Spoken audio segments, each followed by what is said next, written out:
Have you ever sacrificed something important for peace with someone, only to regret it? As we get older, we often become more generous with our time, our energy, even our money, especially when it comes to family, friends, or people we care about. But here's the truth after 65. There are certain things you should never sacrifice for anyone. And holding on to them isn't selfish, it's survival. In this video, we're diving into 6 things you should fiercely protect, no matter who asks or how gently they ask. These are boundaries that protect your health, your dignity, and your well-being. And if you've ever felt guilty about saying no, or wondered whether your needs still matter, they do. In fact, they matter more now than ever. Stay tuned until the end, because the last point we'll cover isn't just important, it might completely change the way you view your relationships and your responsibilities. And it could be the reason you finally feel at peace with saying, "That's not okay with me." This isn't about turning your back on others. It's about turning toward yourself with the same kindness you've spent your whole life giving to everyone else. Let's get started. Number 1, your health and physical well-being. There's a quiet bravery in putting your health first, especially when you spend a lifetime putting others before yourself. After 65, your body becomes your most honest companion. It tells you when it's tired, when it needs movement, when it craves rest, and when something just isn't right.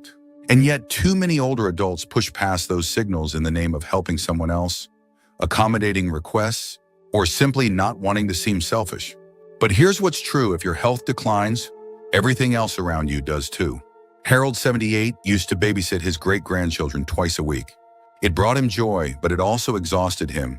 He didn't want to disappoint his daughter, so he said yes, even when his back hurt, even when he wasn't sleeping well, even when his energy started to dwindle. Eventually, it caught up to him in the form of a small fall, and that was his wake-up call. He realized that being kind didn't mean ignoring himself.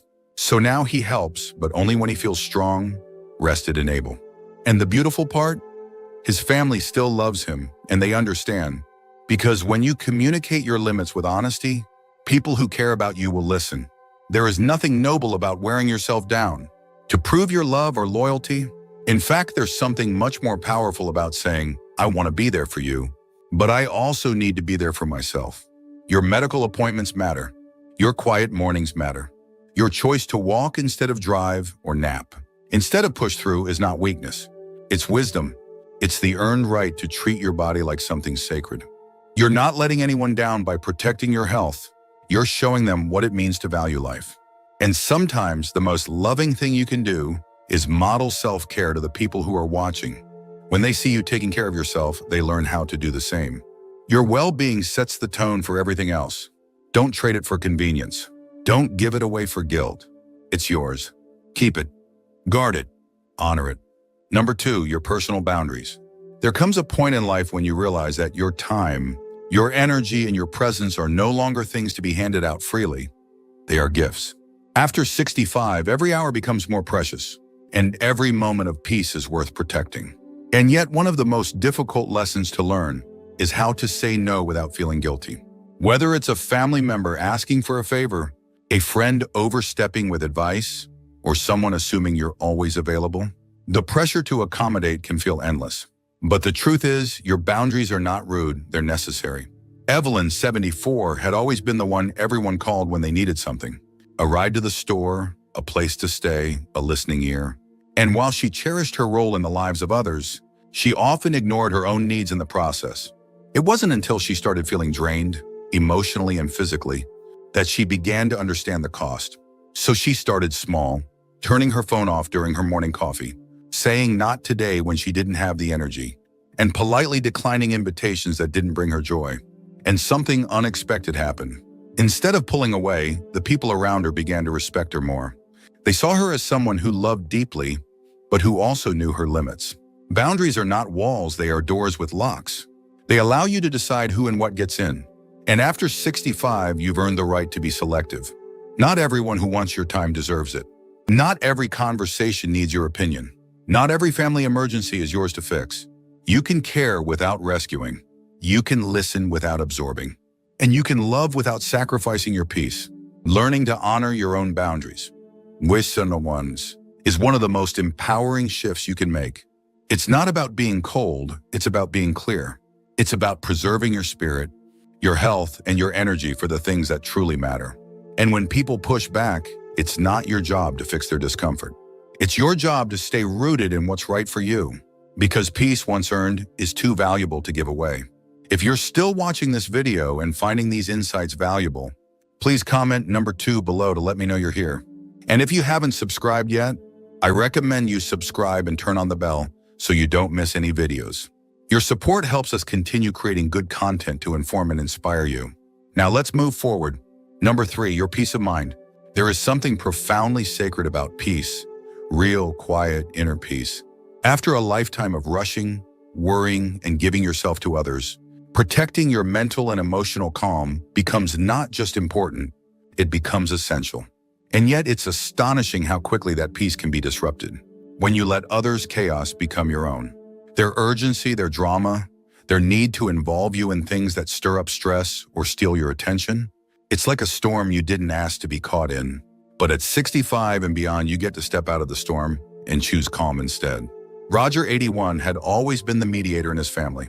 Every argument, every tension, every sibling disagreement, he stepped in, hoping to smooth it over. But over time, he began to notice how drained he felt afterward. The emotional toll wasn't worth it, so he made a quiet decision to stay available, but not entangled. Now, when he gets those phone calls, he listens with care, but he doesn't jump in. He offers perspective, not solutions. He keeps his peace, and in doing so, he models it for others. You don't have to attend every argument you're invited to. You don't have to explain your choices to people who are committed to misunderstanding them. And you don't have to absorb the moods, fears, or projections of others just because you're nearby. Peace of mind is your resting place, your anchor, your home. And protecting it may mean walking away from conversations, turning off the news, declining invitations, or simply giving yourself permission to do nothing. There is strength in stillness. There is clarity in silence. And when you prioritize your peace, everything else becomes easier to manage. Your health improves, your thoughts become clearer, and your relationships grow deeper. Because you're not reacting to everything, you're choosing what deserves your attention. And the older you get, the more valuable that choice becomes. After all these years, you've earned the right to a mind that rests, a heart that's unburdened, and a life that feels gentle. That kind of peace isn't selfish. It's wise. It's powerful. And most importantly, it's yours to protect. Number 4, your financial security. Money may not buy happiness, but after 65, it certainly buys freedom. Freedom to say no, to live comfortably, to get the care you need, and to enjoy the life you've worked hard to build. Yet for many older adults, there's an unspoken pressure to give financially, especially to loved ones. Maybe a child is struggling. Maybe a grandchild needs help with college. Maybe someone hints that you don't need it anyway. But your savings, your pension, your nest egg, those aren't extra. They are your shield, your safety, your future. Marilyn, 76, had always been generous with her children. Birthdays, holidays, even rent payments and emergencies. She never hesitated. But as time went on, she began dipping into her retirement funds more often. One day, she realized she was starting to worry about her own bills, her own health costs, her own needs. That worry was new, and it felt like a warning. So she sat down, reviewed her finances, and made changes. She didn't stop giving altogether. She just started giving within her means. And most importantly, she stopped giving out of guilt. Your financial well-being is not a community fund. It's not a reward to be shared based on who asks the loudest. It's the result of years, decades of hard work, sacrifices, and smart decisions. And now, it's what allows you to sleep at night, to pay for what matters, and to say yes to experiences you might have once postponed. Giving is beautiful, but giving at the cost of your own security? That's a price too high to pay. It's okay to say, I can't help with that right now. It's okay to say, I need to make sure I'm taken care of first. And it's absolutely okay to protect what you've built, even if it disappoints someone else. Because no one else is going to pay for your medication, your housing, your peace of mind.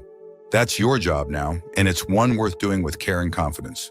If you're still watching this video and finding these insights valuable, please comment number 4 below to let me know you're here. And if you haven't subscribed yet, I recommend you subscribe and turn on the bell so you don't miss any videos. Your support helps us continue creating good content to inform and inspire you. Now let's move forward. Number 5, your self-respect and dignity. There's a quiet kind of power that comes with age. It's not about being loud, forceful, or proving yourself. It's about knowing who you are and standing by it no matter what. And yet, even after 65, it's easy to feel the pull of people-pleasing, especially when you love those around you. You might find yourself agreeing just to avoid conflict, staying silent to keep the peace, or tolerating disrespect because it's not worth the trouble. But your dignity is always worth it, and your self-respect is never up for negotiation. Thomas, 84, had a neighbor who constantly made snide remarks about his age. Still trying to mow your lawn? Or don't you think it's time to slow down? It started as jokes, but over time, it chipped away at how Thomas felt. He didn't want to be rude, but he also didn't want to feel small. One day he simply said, "I take pride in what I do, and I'd appreciate it if you didn't comment on it." That moment changed everything. The neighbor backed off, and Thomas stood a little taller, not because he won an argument, but because he defended himself. You don't need to explain your choices to anyone who mocks them. You don't need to apologize for being independent, opinionated, or quiet. And you certainly don't need to tolerate disrespect in the name of harmony. Your life experience, your values, and your boundaries deserve to be honored.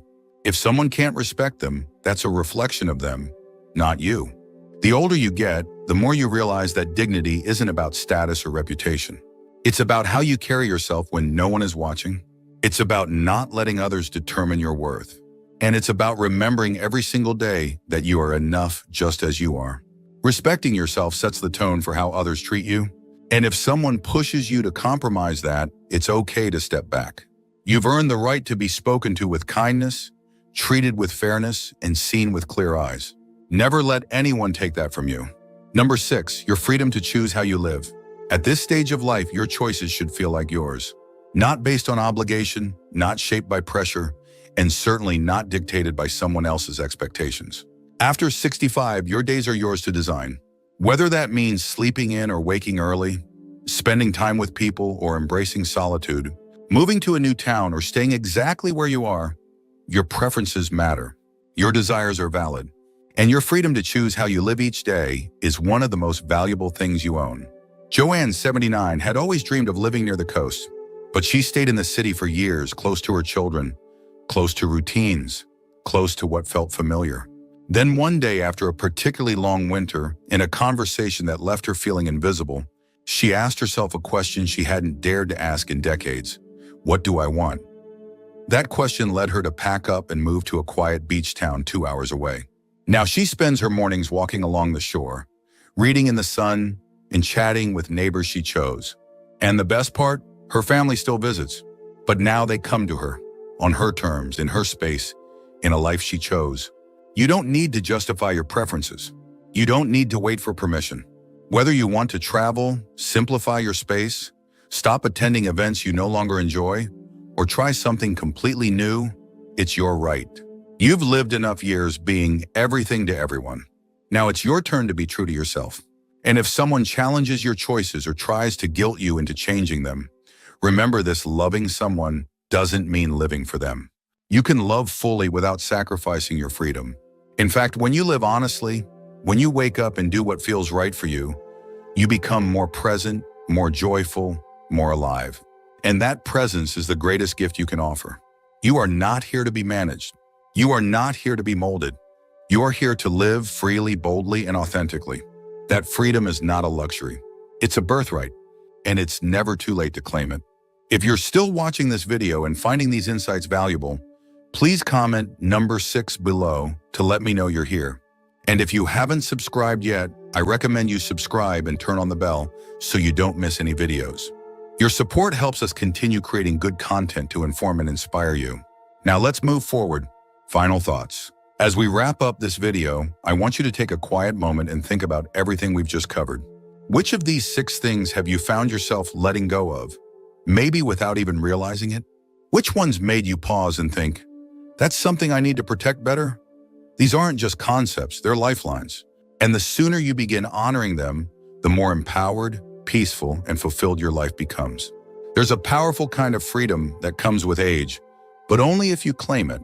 That freedom allows you to say no without guilt, to rest without apologizing, to give without depleting yourself, and to live in alignment with your own truth, not someone else's expectations. That kind of life doesn't just happen. It's built day by day, choice by choice, boundary by boundary. The beauty of being over 65 is that you no longer need to chase validation. You've already proven yourself in more ways than anyone can count. Now your only job is to honor the life you've built, protect the things that matter most, and live with the kind of wisdom that only time can teach. And if anyone questions your decisions, remember you're not living their life. You're living yours. Thank you for joining us today. We'd love to hear from you. Leave a comment below and share one thing you learned today and how you plan to use it in your life. Your thoughts are important to us, so don't hesitate to share them. Reading your comments gives us great motivation and encouragement. If you enjoyed this video and found it helpful, please like, subscribe, and share. Your support helps us continue creating good content to inform and inspire you. Thanks for watching, and we look forward to seeing you in the next video.